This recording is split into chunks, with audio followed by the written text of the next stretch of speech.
bem-vindos ao nosso curso de Teoria da Relatividade Especial, também chamada de Teoria da Relatividade Restrita.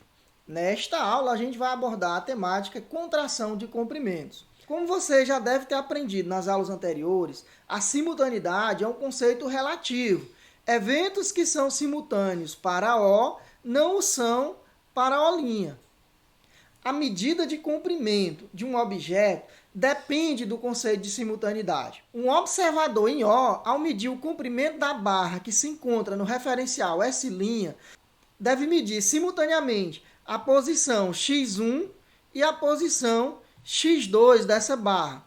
Já que a barra está em movimento, se essa medida não for feita simultaneamente, haverá uma diferença entre o comprimento que realmente ele deveria ter aferido e o comprimento que foi aferido. Vai adicionar-se ao comprimento da barra o deslocamento da mesma. Então, o observador em O deve fazer essas medidas de x1 e x2 simultaneamente.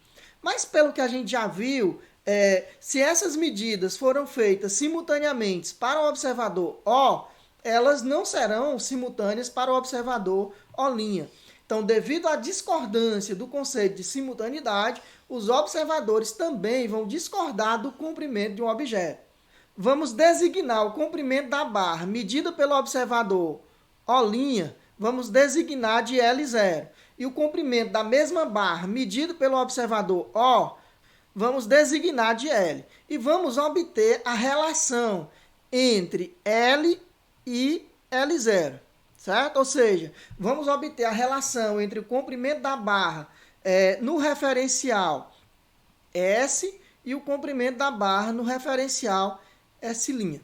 Usando as transformações de Lorentz, que relaciona as coordenadas x com as coordenadas x', a gente tem que x2' menos x1' é igual. Ora, x2', gente, menos x1' é o comprimento da barra medido no referencial linha, ou seja, L0.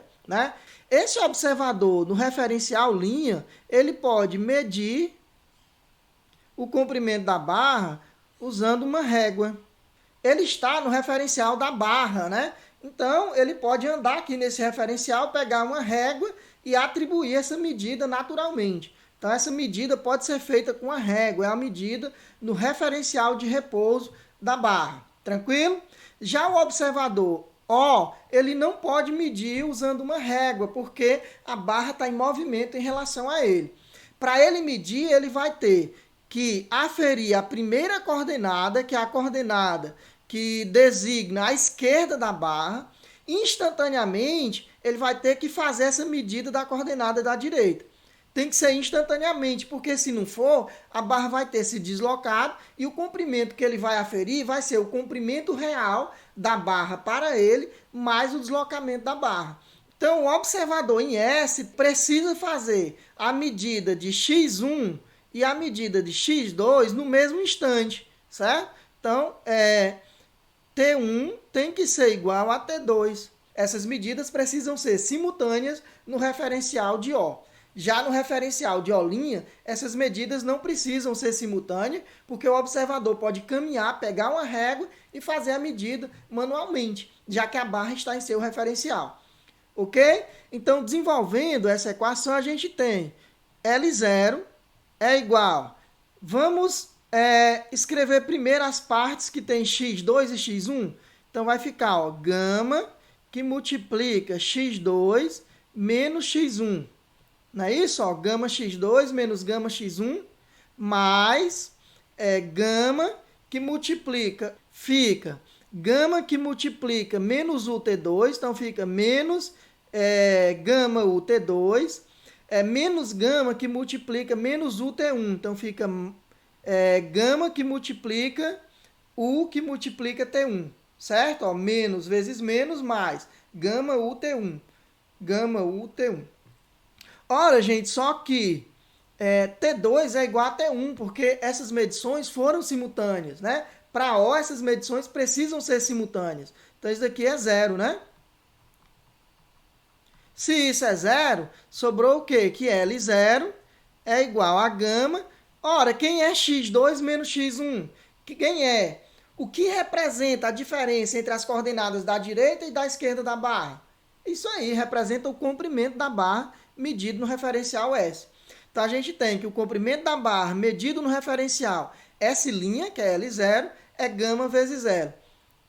Então, a gente pode dizer que L é igual a raiz quadrada de 1 menos U ao quadrado sobre C ao quadrado vezes L0.